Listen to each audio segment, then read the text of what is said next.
ಮತ್ತು ಒಂಟಿಯಾಗಿ ಇಷ್ಟು ವೇಳೆಯಲ್ಲಿ ಇಷ್ಟು ದೂರ ಯಾವತ್ತೂ ಬಂದೇ ಇಲ್ಲ. ಅದಕ್ಕೆ ತುಂಬ ಭಯವಾಗ್ತಾ ಇದೆ. ಅಕಸ್ಮಾತ್ ನಾವಿಬ್ರು ಇಲ್ಲಿರೋ ದೃಶ್ಯನ ಯಾರಾದರೂ ನೋಡಿದ್ರೆ ಹೇಗೆ ಅಂತ ಹೆದರಿಕೆ. ನನ್ನ ಅಣ್ಣಂದ್ರೆ ಕಣಿ ಬಿದ್ದರೆ ಜ್ಯೋತಿ, ಇದಕ್ಕೆ ಕೊಂಚ ಕೂಡ ನೀನು ಅಂಜಬೇಡ. ನಾನು ನಿನ್ನ ಮೇಲೆ ಮನಸ್ಸು ಮಾಡಿದೆ, ನಂದ ಮೇಲೆ ತೀರಿ ಹೋಯಿತು. ಆ ಹರನೇ ಬಂದು ಬೇಡ ಎಂದರು ನಿನ್ನ ಕೈ ಬಿಡಲಾರೆ. ಅಂತೂ ನನ್ನ ಮೇಲೆ ಬಲವಾದ ಆಸೆ ಇದೆ ಅಂದಾಗಾಯ್ತು. ನೋಡಿ, ಮೊದಲಿನಿಂದಲೂ ನಿಮ್ಮ ತಂದೆಯವ್ರಿಗೂ ನಮ್ಮ ಅಣ್ಣಂದಿರಿಗೂ ಆಸ್ತಿ ವಿಷಯದಲ್ಲಿ ವೈಷಮ್ಯ ಇದೆ. ಹೀಗಿರಬೇಕಾದ್ರೆ ನಮ್ಮಿಬ್ಬರ ಈ ಸಂಬಂಧವನ್ನು ನಿಮ್ಮ ತಂದೆಯವರು ಒಪ್ತಾರ? ಜ್ಯೋತಿ, ಈ ವಿಷಯದ ಬಗ್ಗೆ ನಾನು ಬಹಳ ತಲೆ ಕೆಡಿಸಿಕೊಳ್ಳುವುದಿಲ್ಲ.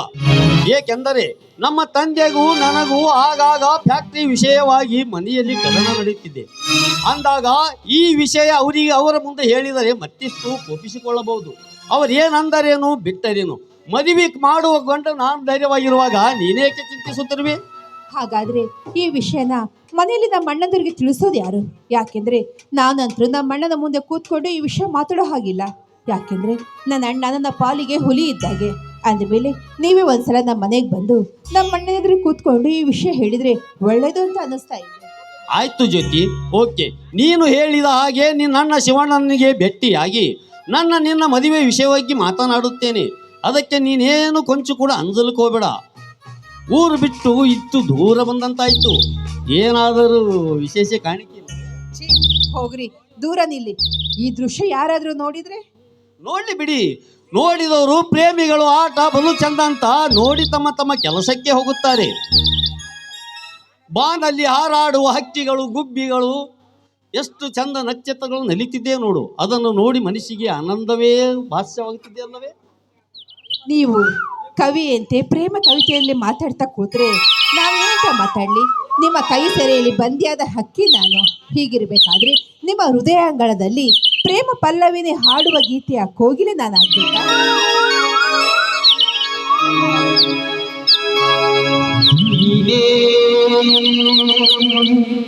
ಈ ಜೀವನ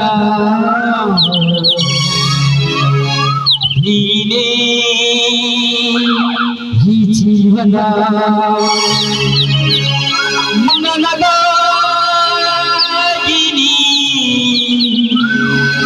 ನನಗಾಗಿ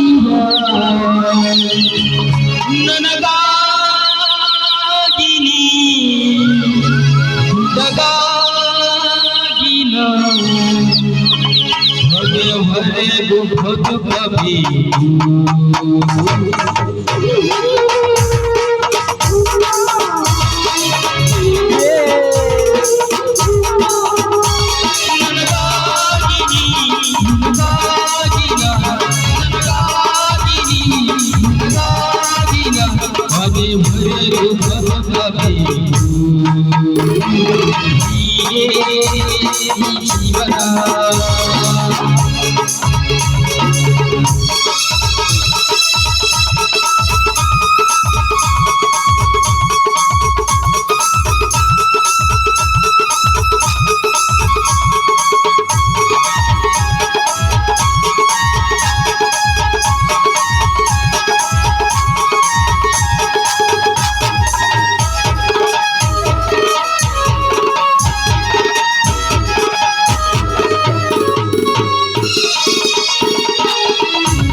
ಎಷ್ಟು ಸುಂದರ ಕಾಣಕತ್ತೆ ಗೊತ್ತಾ?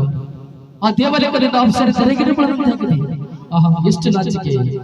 ಅನುರಾಗದ